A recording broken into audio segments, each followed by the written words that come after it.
Sorry for the delay. We were exchanging our signals here. So this intimate crowd that we have this morning, and also online.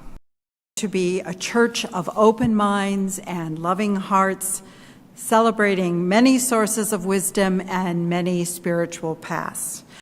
Services, you can join us for conversation and coffee and treats in the courtyard, or for those of you online, join us for Zoom coffee at 10:15. The link is in the e-news. Each week, half of our offertory collection goes to support a local justice organization, which we partner with for learning, serving, and giving. November's partner is Family Promise, supporting people experiencing homelessness in Rochester.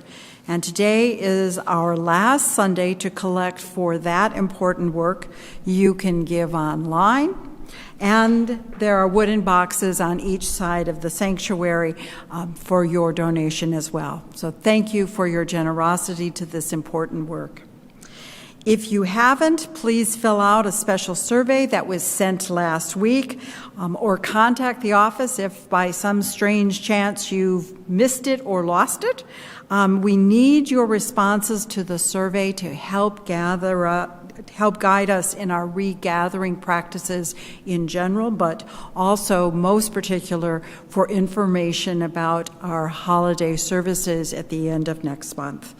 Many thanks to those of you who have already filled it out, and I hope that more of you will do so this week. A special welcome to our guest, Jill Braithwaite. She is currently studying at United Seminary in St. Paul. Thank you for joining us. I've had a chance to work with Jill as part of my board president responsibilities. I think we'll be in for a good treat. In the words of our minister from the 1870s, the Reverend Eliza Tupper Wilkes, may our faith in humanity and our message of hope and good cheer light our way. It's good to be with you.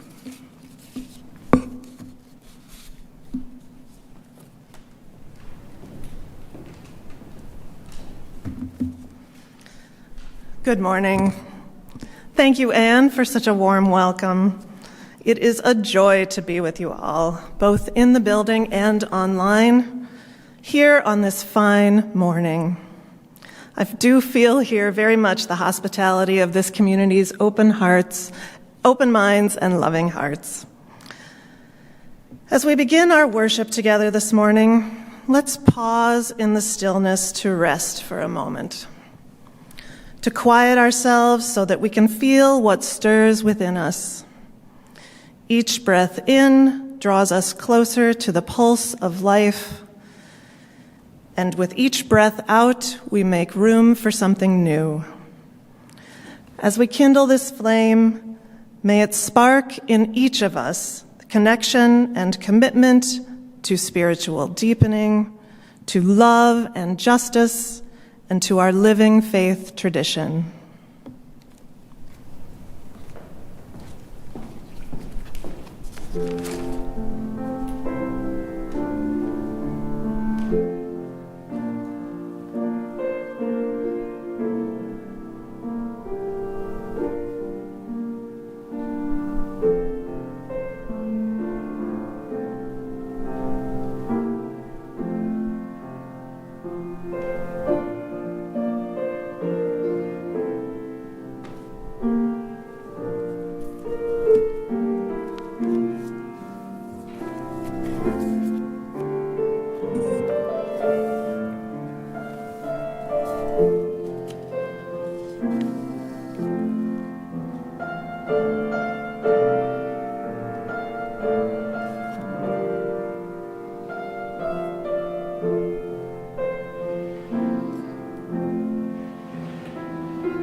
Today's story is by Bird Baylor, And she writes of taking advantage of everyday aspects, things that maybe go overlooked, and making everything into a celebration.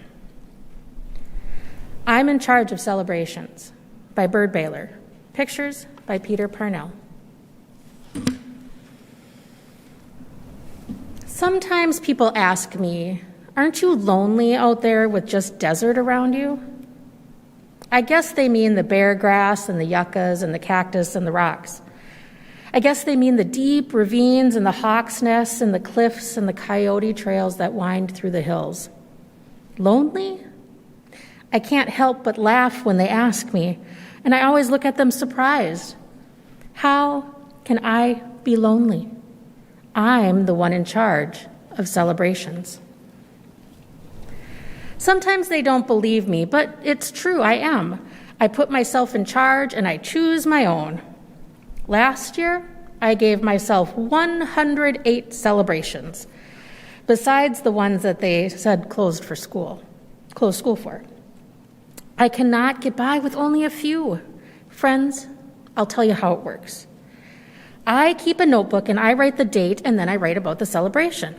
And I am very choosy over what goes in that book. It has to be something I plan to remember the rest of my life. You can tell what's worth a celebration because your heart will pound and you will feel like you are standing on top of a mountain and you'll catch your breath like you were breathing some kind of new air. Otherwise, I count it just as an average day. Told you I was choosy. Friend, I wish you'd been here for Dust Devil Day. But since you weren't, I'll tell you how it got to be my first real celebration. You can call them whirlwinds if you want to. Me, I think dust devils sounds better. Well, anyway, I stopped to watch them. I mean, here, everyone does. And you know how they come from far away, moving up from the flats, swirling and swaying and turning and falling and picking up sticks and sand and feathers and tumbleweeds? Well, last March 11th, we were all going somewhere. I was in the back of a pickup truck when the dust devils started to gather. You could see they were going to be giants. You'd swear they were calling their friends to come too. And they came, dancing in their own time to their own windy music. We all started counting. We all started looking for more. They stopped that truck and we turned around watching them all. There were 7. And at times like this, something goes crazy inside of you. You have to run and meet them and yell at them. You have to whirl around like you were one of them, and you cannot stop until you're falling down. Some of my best celebrations are sudden like that. If you weren't outside at that exact moment, you'd miss them.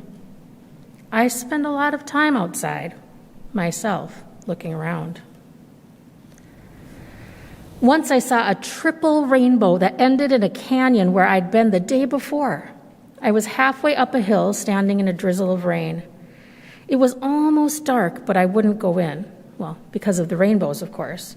And there, at the top of the hill, was a jackrabbit standing up on his hind legs, perfectly still, looking straight at that same triple rainbow. I may be the only person in the world who's seen a rabbit standing in the mist, quietly watching 3 rainbows. That's worth a celebration anytime. I wrote it down, drew the hill and the rabbit and the rainbows, and me. Now, August 9th, Rainbow Celebration Day. I have a green cloud day, too. Ask anybody and they'll tell you clouds are not green. But one late winter afternoon, I saw this huge green cloud.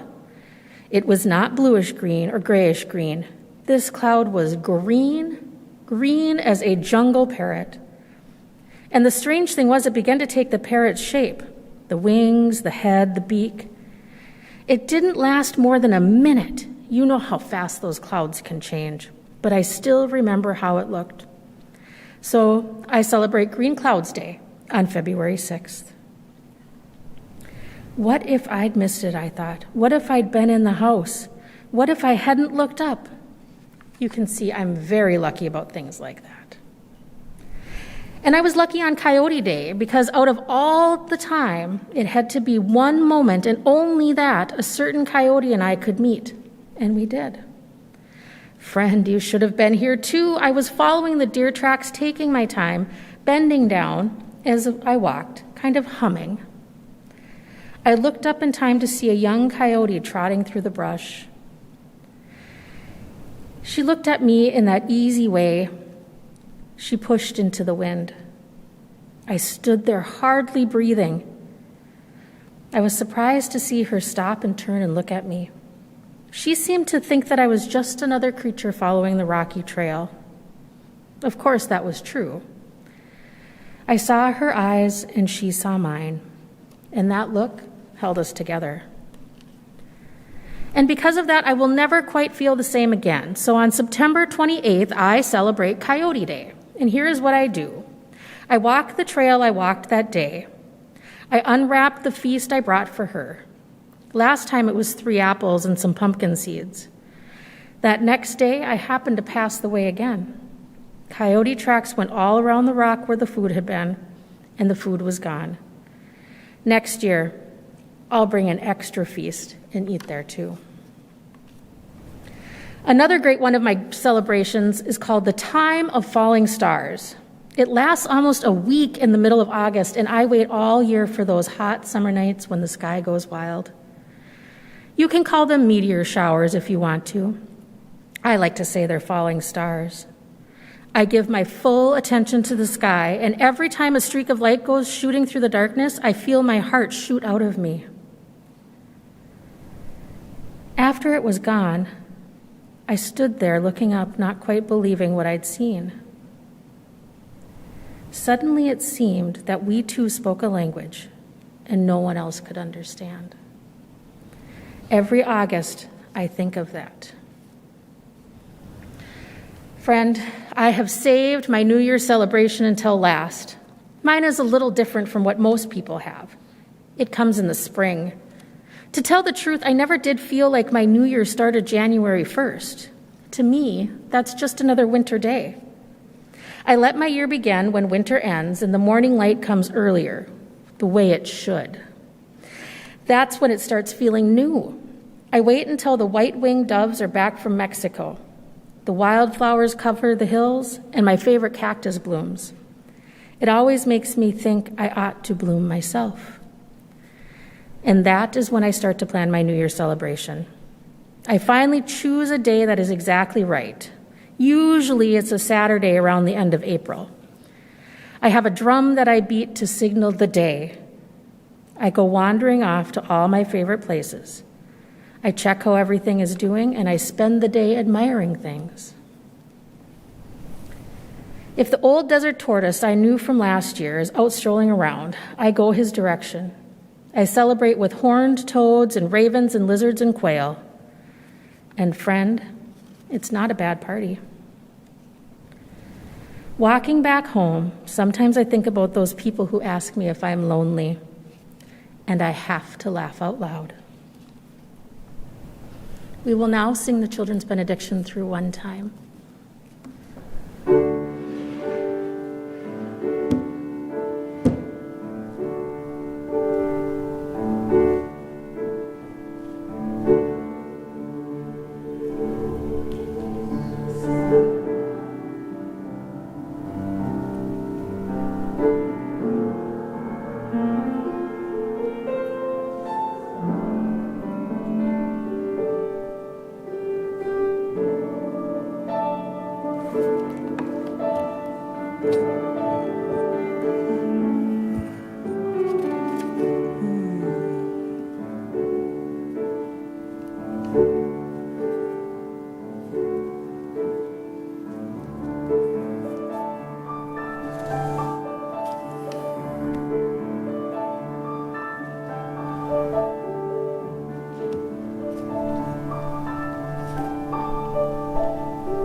Good morning. It is good to be back with you.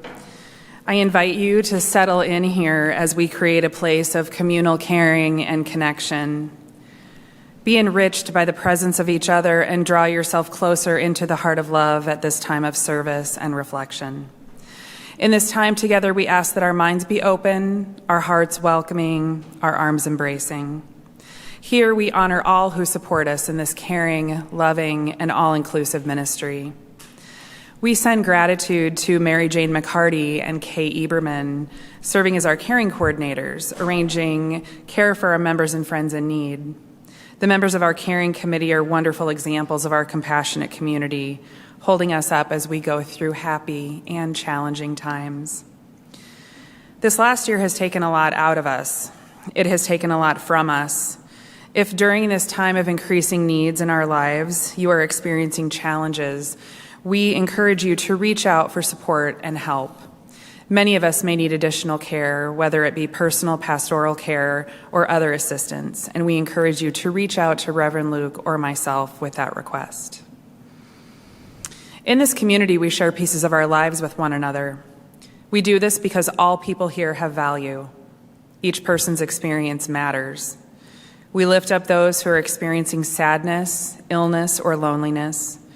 May the strength and love in our congregation help guide you. We revel in those who are experiencing joys in their lives. May their happiness lift us all, and may their joy filter into all around them. May all of us find love, hope, joy, and healing strength in this community. Daryl Waters shares that he continues to recover from knee surgery at Madonna Towers.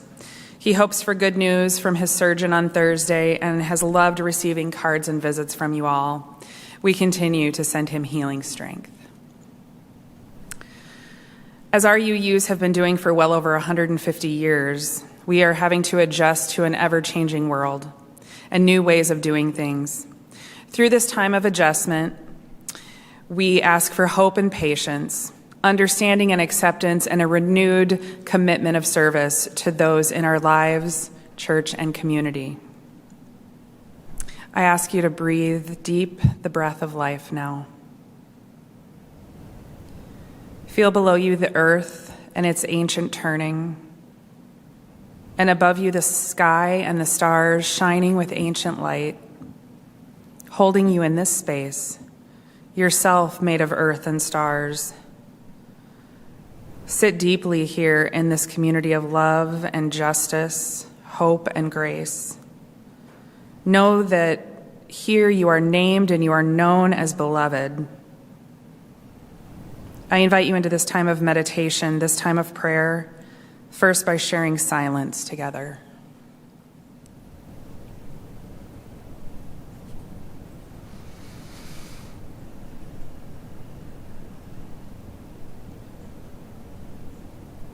Spirit of life, source of love, God of many names and beyond all naming, we hold in our hearts all those who suffer in mind, body, or spirit.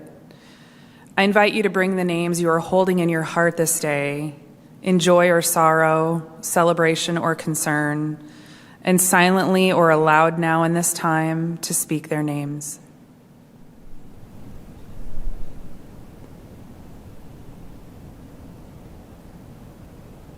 For all those names spoken and unspoken, may we be held in love and grace. Today we also hold in our hearts the grief of tragic events in Waukesha, Wisconsin, home of our own ministerial intern, David Kramer, ordained in our church. David shares these words with you as I spoke with him last night. This was a deeply traumatic week for our community and certainly for many families whose lives have been changed forever. I can say that Waukesha is responding strong. Signs and support are popping up everywhere. Millions of dollars have been collected so far. We are, for now, united. The dollars are only an indication. We are grieving the ones who have lost their lives, and we are holding their families in love. There are many yet who were injured directly, and we too are with them. Many of us saw this unfold with our own eyes. These scars will be a long time healing. All of us, wherever we are deeply troubled by this tragedy. There will be questions. How did this happen? What could have been done? Why? My hope is that we can come to better realize who we are, what we know to be true.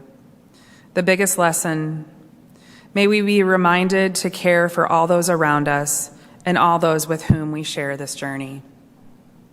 May the faith in the spirit of life, love for the community of earth, and love for the light in each other be ours now and in all the days to come.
The reading today is The Guest House by Rumi. This being human is a guest house. Every morning a new arrival.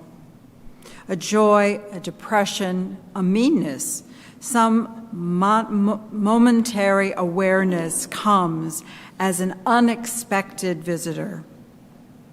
Welcome and entertain them all. Even if they're a crowd of sorrows who violently sweep your house empty of its furniture, still treat each guest honorably. He may be clearing you out for some new delight.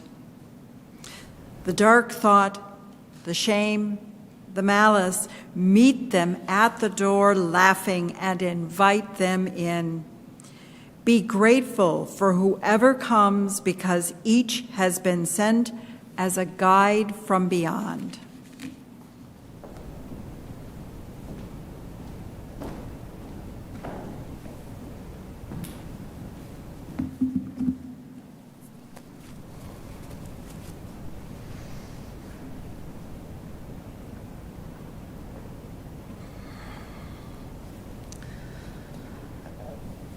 Walk around the block, do some deep breathing, chew on a cinnamon stick.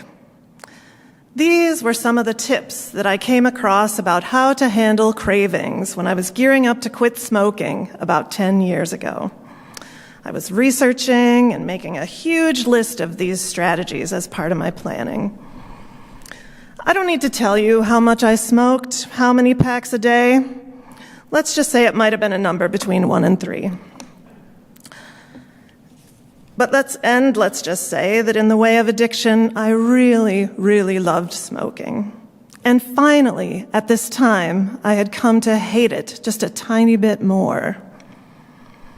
It limited me in countless ways. I felt embarrassed about it, and it was expensive. Oh, and did you know it's not great for your health? That is also true. I had started going to Al-Anon meetings a few years before this, and I could see that the 12 steps applied to my own struggle with cigarettes. The first few steps suggested that I needed to accept my powerlessness over my smoking addiction and turn my will over to my higher power. At the center of that process was acceptance. As in the well-known Serenity Prayer, God grant me the serenity to accept the things I cannot change, the courage to change the things I can, and the wisdom to know the difference. I was planning, I was getting ready, and I had even taken the step of picking a quit date and telling a close friend about it. But I still wasn't able to commit to actually doing it. I was stuck. I wanted to quit, and I didn't want to quit. You see, from previous attempts and from times when I'd been trapped in a smoke-free space for a long time, I knew all about the pain and discomfort that I experienced when that first craving hit and I didn't light up. I was terrified that quitting would mean never-ending pain and discomfort. That was, of course, an irrational fear, but it didn't matter. The truth was, I was in my bones terrified. And I knew that there was a very simple way to not feel that pain, and that was to keep smoking. Write down 10 personal benefits of quitting. Move to a different room. Brush your teeth. I debated with myself. Surely there had to be some way to quit, some magical method in which I could avoid pain. Or maybe smoking was fine. So what if it limited me, kept me from things I loved? So what if it ate up my budget? But yes, I couldn't avoid the fact that I did want to quit smoking, and I knew deep down that I wasn't going to be able to do it without feeling pain. The Buddhist teacher Tara Brach writes about cultivating mindfulness and compassion in the practice of what she calls radical acceptance. She writes, quote, "We free ourselves when we stop the war against ourselves and instead learn to relate to our lives with a wise and compassionate heart. The way out of our cage begins with accepting absolutely everything about ourselves and our lives, by embracing with wakefulness and care our moment-to-moment experience. By accepting absolutely everything, we are aware of what is happening in our body and mind in any given moment, without trying to control or judge or pull away. I do not mean," she continues, "that we are putting up with harmful behavior, our own or another's. Instead, radical acceptance is an inner process of accepting that actual present moment experience. It means feeling sorrow and pain without resisting."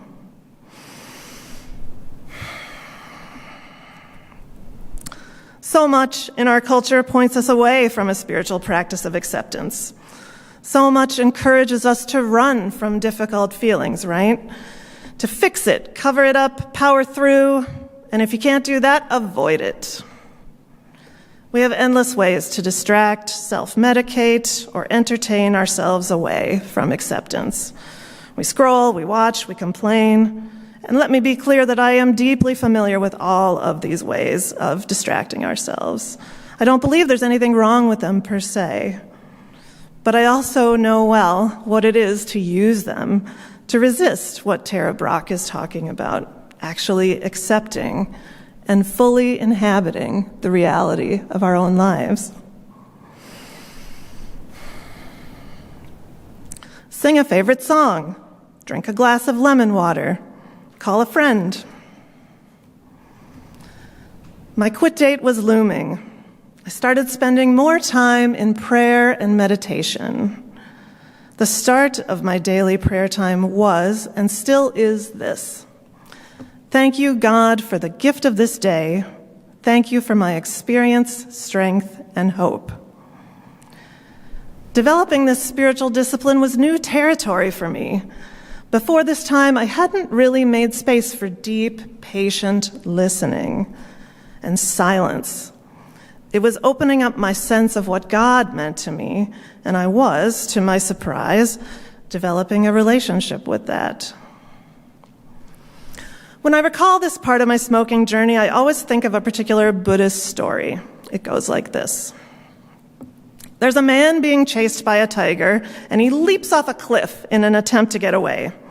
There's a tree growing out of the side of the cliff just below, and that breaks his fall. The man is dangling by one arm, and he can hear the tiger pacing above. The man calls out in desperation, "Help! Somebody help me!" And a voice answers, "Yes." And the man yells, "God, God, is that you?" And again the voice answers, "Yes." Terrified, the man yells, "Please, I'll do anything, just help me." And God answers, "Okay, then just let go." A couple moments pass, and the man yells, "Is there anyone else there?" Oh, I can relate to this man. I think we often want to hold on to what looks like safety, what feels like safety, even when we know deep down that it isn't.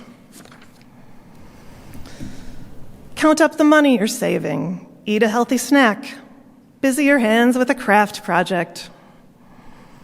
I kept adding to my list of strategies for handling cravings, and I kept praying and meditating.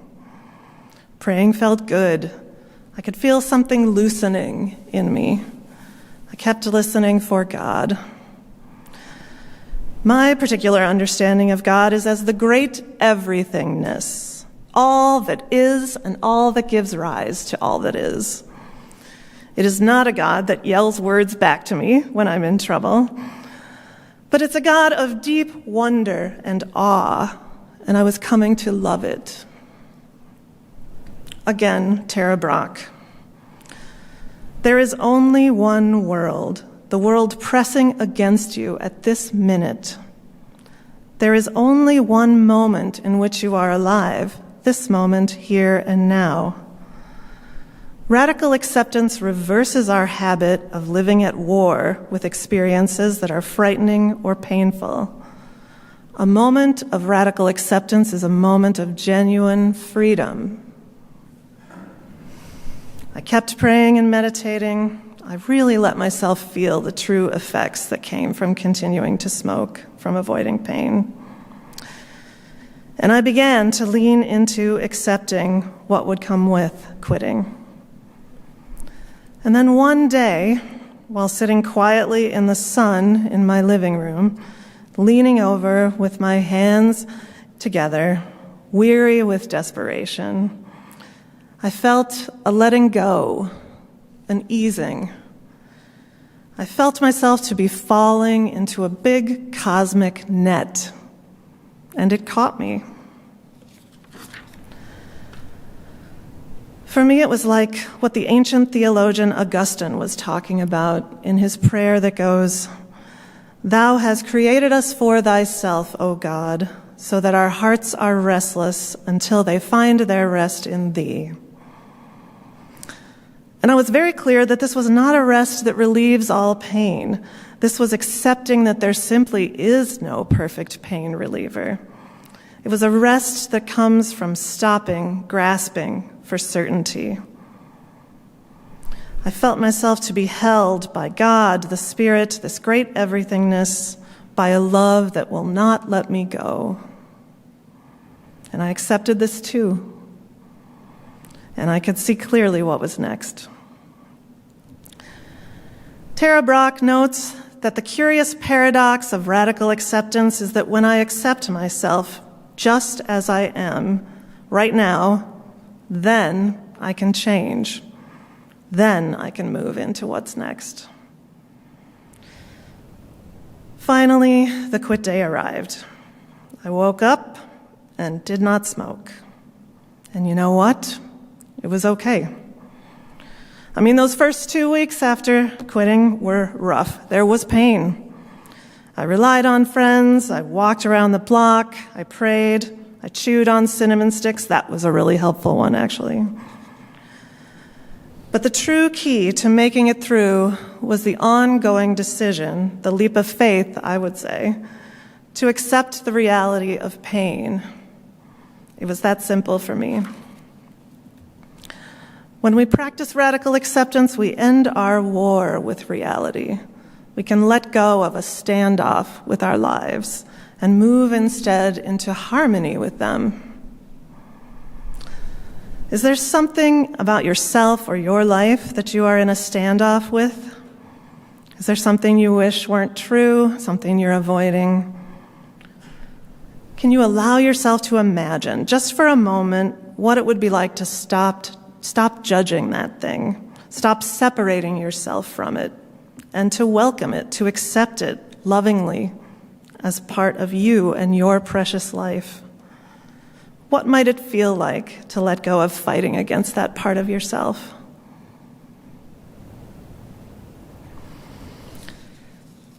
Practicing radical acceptance gives us a foundation for living authentically in harmony with our own lives. As the poet says, this being human is a guest house, every day a new arrival. When fear or anxiety or pain knock on our door, we can welcome them in. We can make them tea, have a sit down, and listen to them as guides from beyond, passing through with valuable information to share. Practicing radical acceptance helps us know that we can bear pain, that pain is simply one of the truths of life, and we can bear it with the help of our faith. I now have a revised list of tips that includes these. Practice radical acceptance about your life. Welcome even the icky stuff. Be patient with yourself. Move toward faith in what is sacred to you. And when it's time to let go, let go. May it be so.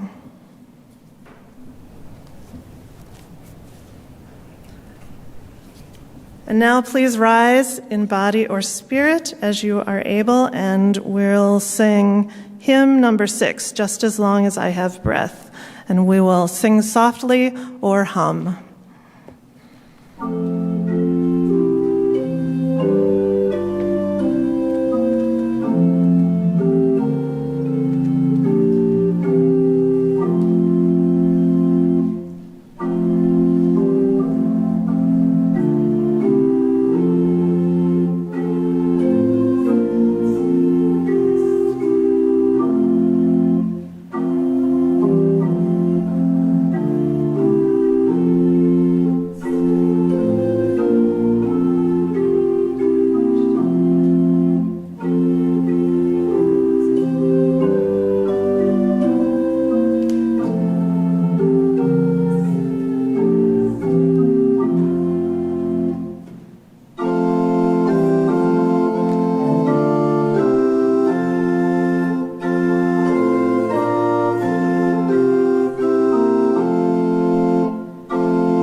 As we close our time together this morning, I invite you to place a hand on your heart. Our faith teaches us that no one is outside the circle of love. May you greet yourself with gentleness and compassion. May you accept that you are absolutely acceptable. May you trust that you are held by a love that will not let you go. And may you be blessed and be a blessing. Amen.